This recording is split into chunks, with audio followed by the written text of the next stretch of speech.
प्यारे बच्चों, math class 9 worksheet number 33 प्रायोगिक प्रायिकता का मतलब है कि हम कोई प्रयोग करें, ट्राई करें, प्रैक्टिकल करें और उसके आधार पर हम ये बताएं कि हमारे पास जो घटना दी गई है उस घटना की प्रायिकता क्या होगी।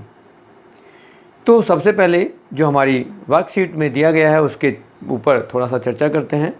जैसा कि पहले भी पिछली भी वर्कशीट में प्रायिकता के ऊपर ही एक वर्कशीट थी नंबर 32। पिछली कक्षाओं में आप प्रायिकता का अभ्यास कुछ प्रयोगों जैसे सिक्के उछालना, पासा फेंकना आदि से में कर चुके हैं और उनके परिणाम देख चुके हैं। अब आप देखेंगे कि एक प्रयोग में एक विशेष परिणाम आउटकम्स के घटने का संयोग चांस किस प्रकार मापा जाता है कि यहाँ अलग अलग तरह के कुछ क्वेश्चन भी आएंगे। एक प्रयोग विशेष में एक विशेष परिणाम कोई घटने का संयोग हम प्रायोगिक एक्सपेरिमेंटल एंड आनुभाविक यानी कि एम्पिरिकल प्रायिकता ज्ञात कर सकते हैं। इस घटना को ई से ई के घटने की प्रायिकता कहते हैं, जिसको हम पी ई से भी दर्जा देते हैं कि प्रायोगिक प्रायिकता इस P E. Events, E for events, कोई घटना है उसकी प्रायिकता हमें ज्ञात करनी है तो कैसे ज्ञात करेंगे। तो किसी भी घटना की प्रायिकता को हम प्रायिकता से निरूपित कर देते हैं, जबकि यहाँ फॉर्मूला जो हमारे पास है वो सिंपल सा पर पहली भी वर्कशीट में फॉर्मूला था कि पी ई यदि किसी घटना को घटने की है तो यहाँ है हमारे पास अनुकूल प्रयोग या अनुकूल घटना, इसको हम कह देते हैं अनुकूल घटना, और नीचे हम कह देते हैं सिंपल में कुल घटना या कुल प्रयोग। हम इस तरह से इसको फॉर्मूले को समझ सकते हैं कि हमने जो भी काम किया उसमें जो हमें चाहिए उसको हम ऊपर रखते हैं और जो कुल घटना घटी उनको हम नीचे रखते हैं, हर में रखते हैं। इस प्रकार से हमारे पास जो है प्रायिकता आ जाती है। अब यहाँ उदाहरण को समझते हैं कि एक सिक्के के 1000 बार उछालने पर निम्नलिखित बारंबारताएं प्राप्त होती हैं। अब चित आने पर 455 है तो पट आने की जो बारंबारता है वो 545 हैं। प्रत्येक घटना की प्रायिकता ज्ञात करो। क्योंकि सिक्के को 1000 बार उछाला गया है इसलिए अभी प्रयोगों की कुल संख्या 1000 है।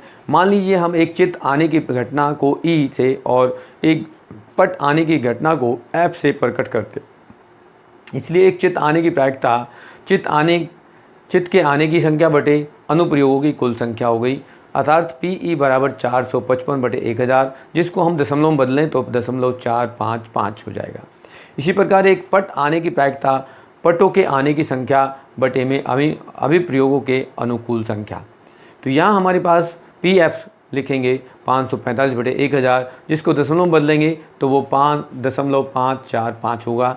और यहाँ ध्यान देने की बात यह है कि P E plus P F जो है वो 0.455 प्लस 0.545 1 के बराबर होता है। मतलब जो भी हम प्रायिकता निकालेंगे उसका मान सबका योग 1 के बराबर होता है। जैसा कि यहाँ उदाहरण आपकी वर्कशीट में दिखाया गया है, हम उसको वर्कशीट को दिखाना चाहें तो इस तरह से देख सकते हैं। यदि आपके पास वर्कशीट सामने है तो उसको देख सकते हो, वर्कशीट नहीं है तो यहाँ हम यह दिखाना चाहते हैं कि इसमें आपके पास 2 उदाहरण हैं और दोनों उदाहरण में एक में जो है सिक्के को उछाला जा रहा है 1000 बार और दूसरे में एक पासे को उछाला जा रहा है 1000 बार और उनकी बारंबारताओं की एक तालिका बनाई गई है। उसके आधार पर इसको अलग अलग रूप में दिखाया गया कि हमारे पास E1, E2, E3, E4, E5, E6 परिणाम दिखाए गए कि हमारे पास 1 से 6 तक नंबर कैसे आ रहे हैं और नीचे फिर आपके पास 2 क्वेश्चन करने के लिए दे गए हैं जिनको हम डीप में समझाएंगे। तो पहले हम उदाहरण को समझाना चाहते हैं कि पहला जो उदाहरण है उसमें हम डिस्कस कर चुके हैं कि हमारे पास चित और पट आते हैं, कितने बार चित आता है, कितने बार पट आता है। चित का मतलब है एच हेड आना और पट का मतलब है टेल आना। तो ये इस तरह समझ सकते हैं। दूसरे उदाहरण में कहा है कि एक पासे को 1000 बार फेंकने पर प्राप्त परिणामों को 1, 2, 3, 4, 5 और 6 की बारंबारता नीचे तालिका में दी गई हैं। परिणाम को तालिका में दिखाया गया है 1, 2, 3, 4, 5, 6 और बारंबारता जो है वो 179, 150, 157, 149, 175 और 190 दिखाया गया। प्रत्येक परिणाम के प्राप्त होने की प्रायिकता ज्ञात करो। तो अब हम इसको हल करें तो क्या होगा क्योंकि पासे को 1000 बार फेंका गया है, इसलिए अभिप्रयोग या प्रयोगों की संख्या 1000 है। माना कि सभी घटनाएं E1, E2, E3, E4, E5, E6 क्रम से परिणाम 1, 2, 3, 4 और 5, 6 के प्राप्त आने की घटना को प्रकट करते हैं। तो यहाँ पर हम यदि PE1 निकालें तो एक आने की बारंबारता बटे प्रयोग की कुल संख्या। यदि हम E1 को लिखेंगे 179 बटे 1000 तो ये 0.179 आएगा। यदि दूसरा PE2 लिखेंगे 150 बटे 1000 तो ये 0.15 आएगा।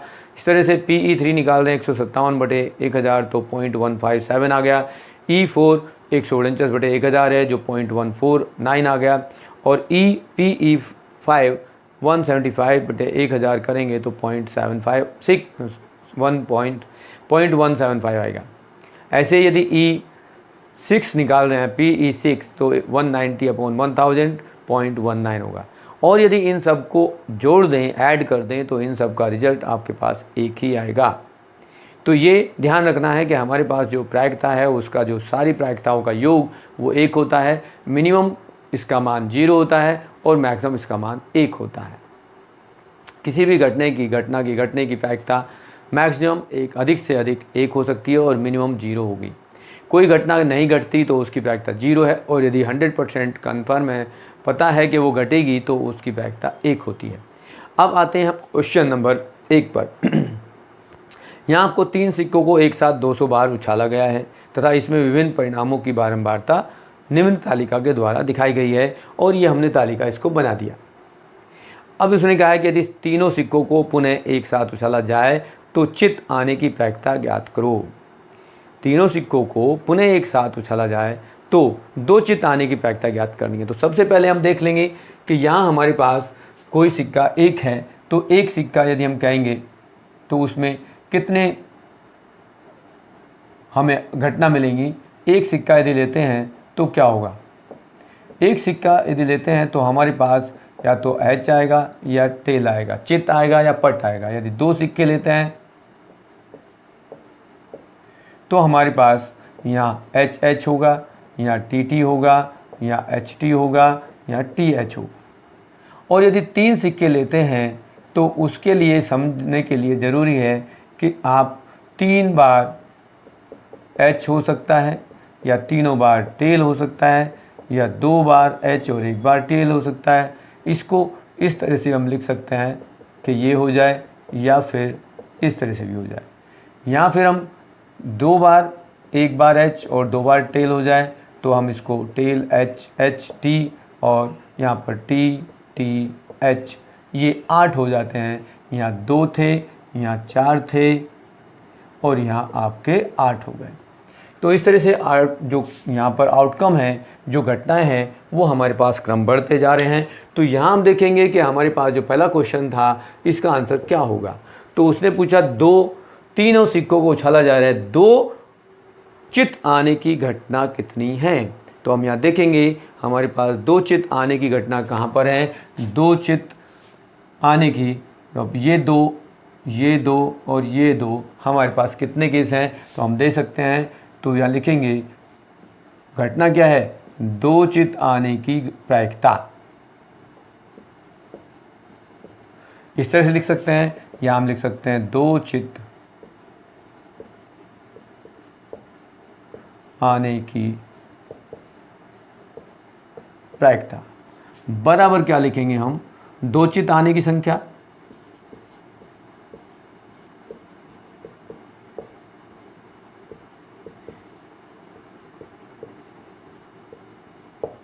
और यहाँ कुल प्रयोग में आपने कितने बार उस सिक्के को उछाला, यहाँ इसका मतलब ये है। तो आपके पास 2 चित आने की जो चांस थे वो हैं 72 और कुल उछाला गया 200 बार। तो ये आंसर इस तरह होगा।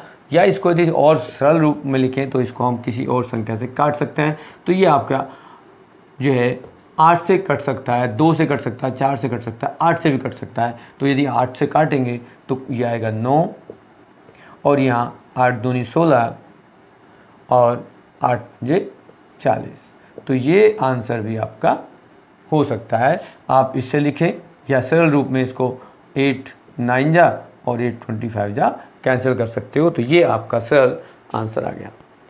अब यदि इसमें कुछ और क्वेश्चन होता तो वो कैसे करेंगे आप, उसको भी समझ सकते हैं। इसने कहा जाए कि 2 पट आने की प्रायिकता क्या होगी। 2 पट आने की प्रायिकता यदि पता करें तो 2 पट कहाँ पर हैं, देखो 2 पट मतलब टेल यहाँ है, यहाँ है, तो यहाँ 3 केस हैं आपके पास। अब 3 केस ऐसे थे जिनमें 2 2 पट आ रहे, तो 2 पट मतलब कहाँ आ रहे हैं, जहाँ आपके पास एक चित आ रहा तो वहाँ 2 पट आएंगे। जहाँ 2 एक चित है तो 2 पट होंगे, 2 पट है तो एक चित होगा, 3 चित है। अब 3 चित वाली संख्या, तीनों एच आने की संख्या में कितने केस थे, वो हमारे पास 72 थे, 77 थे। और जब कोई भी चित नहीं है, कोई भी चित नहीं मतलब टेल, केवल सारे टी टी टी आ जाएं तो वो ये केस होता है। अब यहाँ पर 2 चित लिए थे हमने, तो 2 चित वाले कितने केस हैं, 72 हैं। यदि हम अलग दूसरा कुछ सोचें, 2 पट वाले केस कितने हैं, तो वो 2 पट वाले केस होंगे एक चित वाला, एक चित या 2 पट। यहाँ 2 चित हैं तो एक पट होगा, यहाँ 3 चित हैं तो यहाँ पट नहीं होगा, और यहाँ 2 चित, यहाँ कोई भी चित नहीं है तो यहाँ सारे पट होंगे, मतलब टी होंगे। तो आई होप कि इस क्वेश्चन के, इस उदाहरण के आधार पर आप ये क्वेश्चन कर लेंगे, और कोई दूसरा क्वेश्चन भी आएगा तो भी कर सकते हैं। अब यहाँ पर जो दूसरा क्वेश्चन है, अब उस पर पहुँचते हैं हम। उसने कहा है कि विद्यार्थी द्वारा मासिक यूनिट परीक्षा में प्राप्त किए गए अंकों का प्रतिशत नीचे दिया गया है। यूनिट परीक्षा 5 हुई, 1 2 3 4 5 यूनिट परीक्षा हुई। उसमें पहली परीक्षा में 69% मार्क्स आए, दूसरी में 71% मार्क्स आए, तीसरी में 73% मार्क्स आए, चौथी में 68% मार्क्स आए, और पाँचवीं में 74% मार्क्स आए, प्रतिशत मार्क्स आए।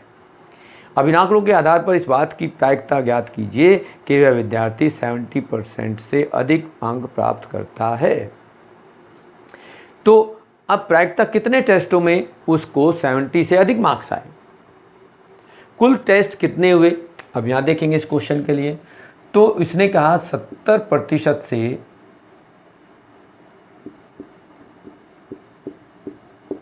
से अधिक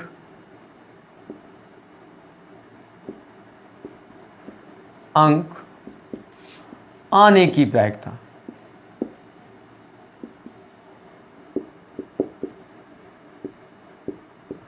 अब ये देखेंगे कि कितने टेस्टों में, कितने यूनिट में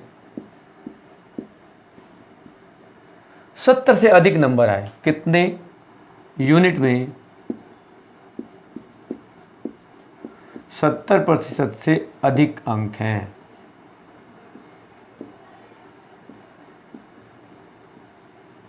और यहाँ कुल कितने यूनिट हुए,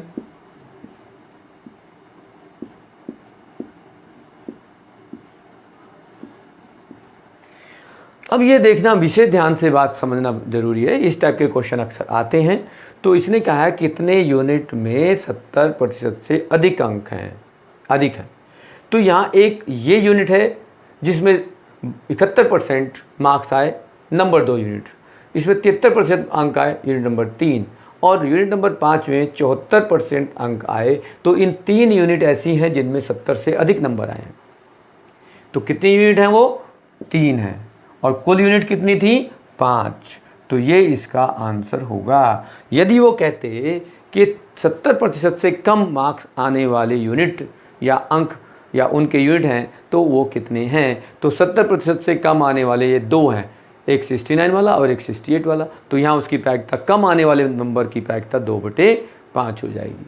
यदि वो कहते कि 71 से अधिक आने वाले, तो 71 से ज़्यादा में 73 और 74 लेते, सिर्फ ये 2 यूनिट थी। तीसरे नंबर यूनिट T3 और T5, 2 यूनिट ऐसी थी जिनके नंबर 71 से अधिक हैं या 72 से अधिक हैं। तो हम यहाँ फिर इसकी प्रायिकता 2/5 लिखते। इस तरह से आपके यूनिट के जो आपकी जो वर्कशीट हैं उसके ये क्वेश्चंस कंप्लीट होते हैं। इस तरह से आप इनको कर सकते हैं।